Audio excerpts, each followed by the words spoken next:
gente não entra nesse tipo de guerra, mas existem vários vieses de medicina e tudo, e às vezes existe uma guerra entre o naturalista, o Sim, convencional, né? sim, E há um equívoco em dizer que tratamentos fisiológicos integrativos não têm comprovação científica. sim. É, como é que é a relação de comprovações científicas com o visco em específico? Pelo pouco que eu vi, é assim, é um nível de quantidade Altíssimo. altíssimo de estudos, Sim, né? sim. Quando falam que não tem evidência científica com as práticas que normalmente nós utilizamos, eles estão, de certa maneira, corretos, porque o nível de estudo que a medicina convencional possui realmente é muito alto. Só que é uma fala ingênua, porque eles não estão vendo que é uma mega indústria que rola muita grana. Sem aqui falar, não estou falando mal do dinheiro, mas é uma indústria multimilionária. No caso das práticas naturais, é uma indústria que, tudo bem que tem dinheiro, mas não é tanto. Posso te interromper? Só Claro. para que eu já ouvi, eu demorei a entender o que você quer dizer com isso. Vê se a minha análise está correta. Quando você quer comprovar, eu sou um empresário da indústria farmacêutica, eu quero comprovar a eficiência e a eficácia do medicamento que eu registrei, né? Tem um nome Uhum. para isso. Sim, sim. E aí eu vou lá, injeto dinheiro em pesquisas para realmente comprovar que aquilo tem resultado. Nós não estamos falando que isso é verdade ou mentira. Uhum. Nós estamos falando que isso é um fato. Que para eu comprovar da eficiência do meu produto, eu banco pesquisas para que elas comprovem. Sim. Então, essa análise ela quer dizer que, como não tem ninguém lucrando efetivamente com tratamentos integrativos fisiológicos, dificilmente também tem muito dinheiro para investir em pesquisa. E aí, o número e a profundidade das pesquisas fica desproporcional por causa do investimento financeiro. É isso? E tem uma questão interessante: as patentes não são patenteáveis. Então a indústria farmacêutica já tentou patentear substâncias do visco para entrar os lucros exorbitantes. Não conseguiram. É a mesma história da cannabis. Quando a gente fala de cannabis medicinal, a gente vai falar de vários fitocannabinoides que atuam em conjunto. No caso do visco, é a mesma coisa, e a gente vai falar de um efeito chamado entourage, ou efeito comitiva. Todas as substâncias do visco atuam em conjunto. Então a indústria não consegue patentear, e por não conseguir patentear, não vai ter lucros exorbitantes. Vai ter um lucro, vamos falar, normal. Vai ter pesquisa sim, mas no caso do Viscum temos evidência nível A, mas evidência nível A é pouco em comparação com os remédios patenteados que conseguem fazer mega estudos multicêntricos, randomizados, placebo controlado, etc. Então essa é a nossa questão. Então, por exemplo, quando a gente fala de vitamina B12, tem assim, em vida nós não conseguimos estudar tudo sobre B12, impossível. Eu fiz minha tese de conclusão de pós-graduação de B12, passei o quê? Uns 6 meses estudando os artigos e o desespero era grande, porque quanto mais estudava, mais aparecia, não tinha fim. Só que são estudos pequenos, alguns de teóricos, alguns relatos de casos. Então, assim, não vai ter um mega estudo para virar um protocolo para todo mundo prescrever. Só que isso é básico. O ser humano não funciona sem a B12, por exemplo, né? Então, a gravidade disso tudo é isso. E quem fala, de novo, em querer só esses estudos muito grandes, na verdade, incorre numa certa ingenuidade, que não está errada, Mas, enfim, mas é ingenuidade. Né? Não é porque o outro estudo é menor que ele fala de menos verdade. entendi. E aí, a Viscoalbo, então, existem muitos estudos Sim, e eu não sei exatamente o termo técnico para isso, mas talvez documentos que mostrem o uso e o resultado antes e sim. depois. Conta um pouco disso para nós, assim, o que que é percebido na pessoa que tem câncer que utiliza, o que que acontece no corpo dela? Eu recebo muitas mensagens nas redes sociais, ou até alguns pacientes chegam falando, se eu usar o Viscum com a quimioterapia, eu vou me curar? Eu falo, olha, o futuro a Deus pertence, a gente não sabe. Mas o que acontece normalmente? A gente observa que o Viscum Alba, ele no mínimo traz uma sensação de bem-estar muito grande para o paciente. Aquele paciente que estava nauseado, triste, cansado com a quimioterapia e com vários outros efeitos colaterais, ele começa a ter menos efeitos colaterais. Isso normalmente observamos. Parênteses importante, normalmente. Cada paciente é de um jeito, porque até chegar na dose desse paciente é uma trajetória. O tratamento não existe. O meu tratamento, o seu e de outras pessoas, ele vai ser sempre individualizado. Dos pacientes com câncer também. A dose do visco. Então, assim, até um parêntese muito interessante. Por que que um dos motivos dos profissionais não quererem estudar tanto o visco? É muito complexo. São vários subtipos, várias doses, várias formas de aplicação. Nos meus cursos, talvez a minha didática seja muito ruim, ou as pessoas não querem pensar tanto. Saem alunos prescritores? Sim, mas quem quer realmente sentar na bunda na cadeira e estudar? Porque não tem, ó, usa visco com álbum A, 50 miligramas para uma vez por semana, endovenoso para todo mundo. Não é. Vai ter que sempre ter aquele manejo, acompanhamento, observação, avaliar exame laboratorial, o que o paciente sentiu. Resumindo, dá muito trabalho. E a gente está hoje numa cultura do menos esforço, melhor. Então, também por conta disso, temos pouquíssimos prescritores aqui no Brasil, diferente da Europa, principalmente a Alemanha, Suíça e Áustria, onde cerca de 2/3, cerca de 1/3 dos pacientes oncológicos utilizam esse tratamento complementar ao tratamento convencional. Que bacana. Sim. Aqui não daria nem para colocar em Aqui a número gente não entra a a gente não quantidade, né? fecha uma sala, talvez, com os prescritores que realmente sabem sobre essa planta. Entendi, entendi. E assim, eu não sei se existem casos de pessoas que trataram câncer só com visco? Então, alguns pacientes, talvez pacientes terminais, são situações onde o médico convencional diz que não tem mais o que fazer. E, né, em alguns casos até infelizmente abandonam, sem às vezes até falar de uma medicina paliativa, mas nesses casos sim, é possível fazer só o visco.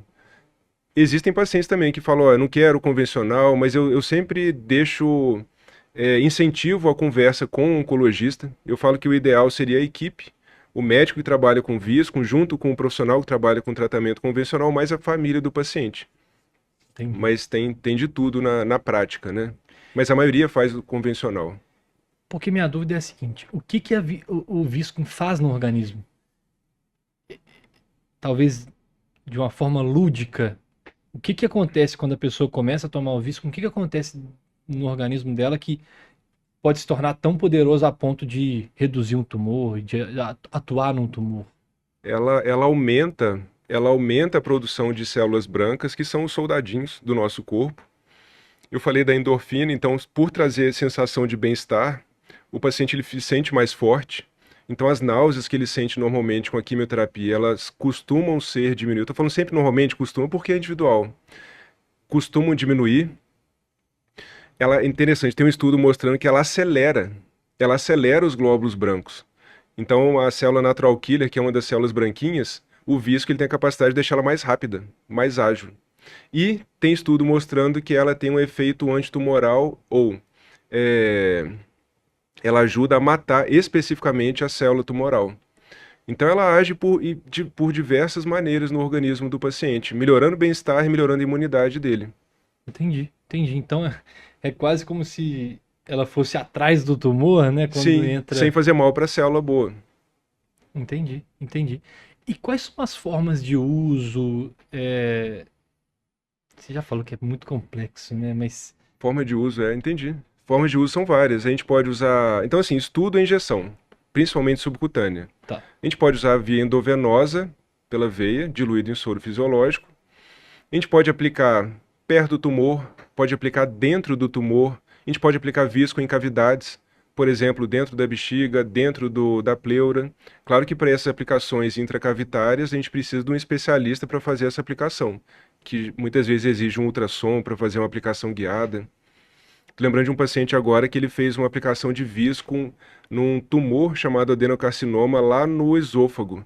Então, passou o endoscópio para achar o tumor, depois veio e aplicou a injeçãozinha, mas olhando o tumorzinho.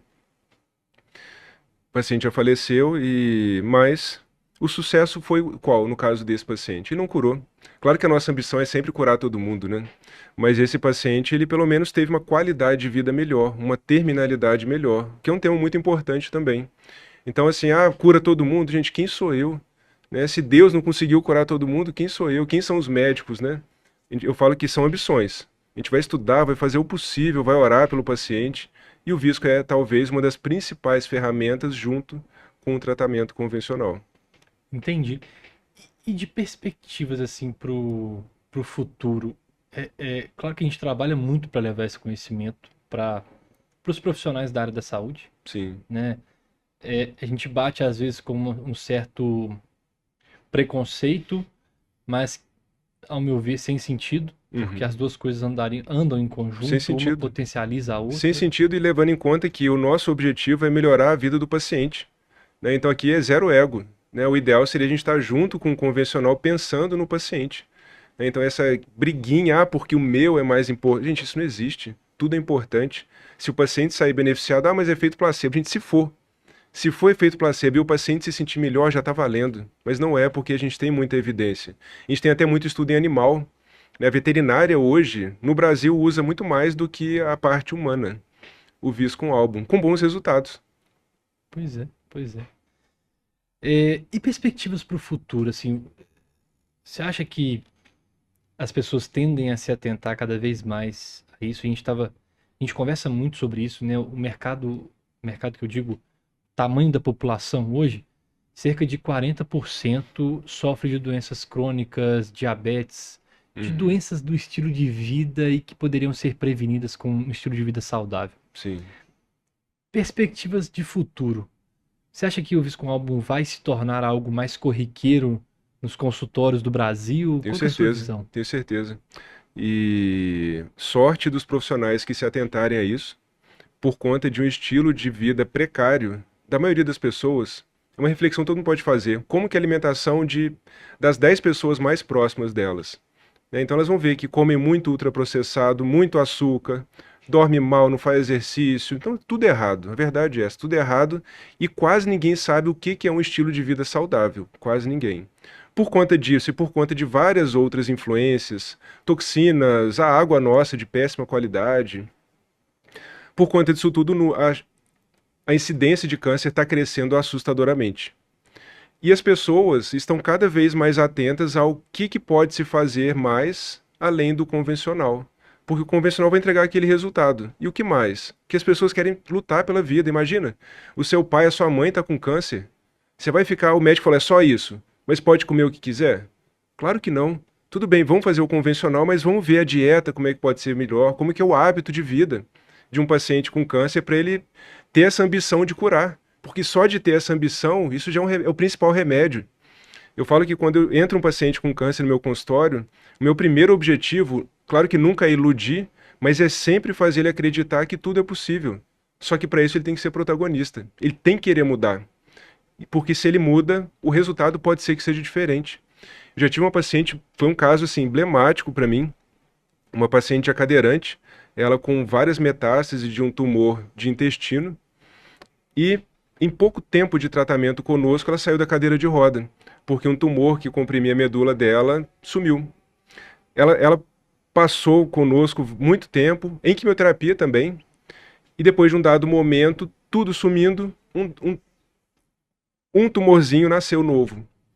E uma infeliz de uma médica, oncologista, virou para ela e falou: Você vai morrer. Em uma semana ela voltou para a cadeira de roda, em mais uma semana ela faleceu. Então, assim, veja o poder da palavra do médico e o poder da mente dessa mulher. Ela conseguiu se destruir porque ela estava numa curva ascendente de melhora. E nesse ponto, e ela não parava de repetir. A doutora X falou que eu vou morrer. Ela é super competente, ela é famosa e tal, e ela falou que eu vou morrer. Então, assim, a gente tem muita responsabilidade, a gente tem que trazer fé, a gente tem que trazer esperança para o paciente. E junto com tudo isso, o vício, com o estilo de vida, a suplementação podem ser caminhos que vão ajudar muito esses pacientes.